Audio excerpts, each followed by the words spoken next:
Unterwegs in den Walliser Alpen beim großen St. Bernhard auf dem Pas de Sucre. Blick nach Italien ins Valle Aosta. Rechts das Gran Paradiso Massiv.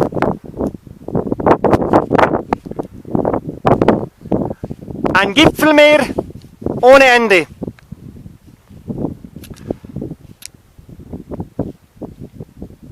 Hier der Gran Golia links im Vordergrund und links im Hintergrund der Monarch, der Mont Blanc, der höchste Alpenberg, rechts die Gras Joras. C'est fantastique.